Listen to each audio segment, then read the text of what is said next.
वळते पुढल्या बातमीकडे. भंडाऱ्यामध्ये 4 वर्षीय चिमुकलीवर अत्याचार झाला होता. अत्याचार प्रकरणी भंडाऱ्यातल्या मुलींनी त्या ठिकाणी मोर्चा काढलाय. 30 वर्षीय नराधमाकडून हा अत्याचाराचा प्रयत्न झाला होता. आरोपीनं स्वतःलाही या संपूर्ण प्रकरणात जखमी करून घेतलं.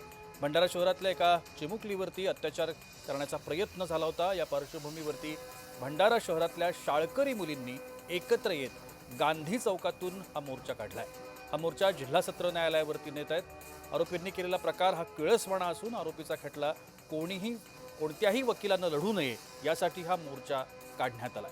या मोर्चामध्ये मोठ्या संख्येनं महिला, मुली सहभागी झालेल्या आहेत. भंडारा शहरामध्ये एका 30 वर्षीय तरुणानं हा प्रकार केला होता. न्याय नाही मिळाला ना तिला, तर आता जितके पण लोक असे करू शकतात त्यांच्या मनात काही भीती राहणार नाही.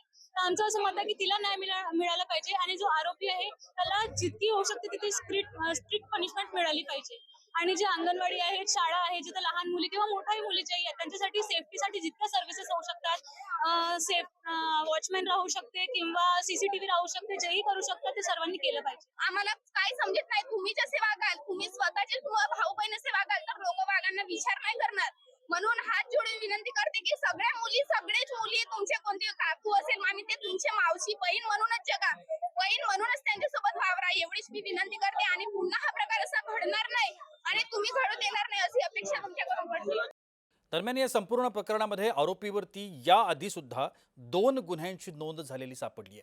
आरोपीला 2024 मध्ये पोस्को अंतर्गत 14 महिन्यांची शिक्षा सुद्धा झाली होती. आरोपीवरती जलदगती न्यायालयामध्ये आता या संपूर्ण प्रकरणामध्ये खटला चालवला जाणार असल्याची माहिती पोलिसांनी दिली आहे.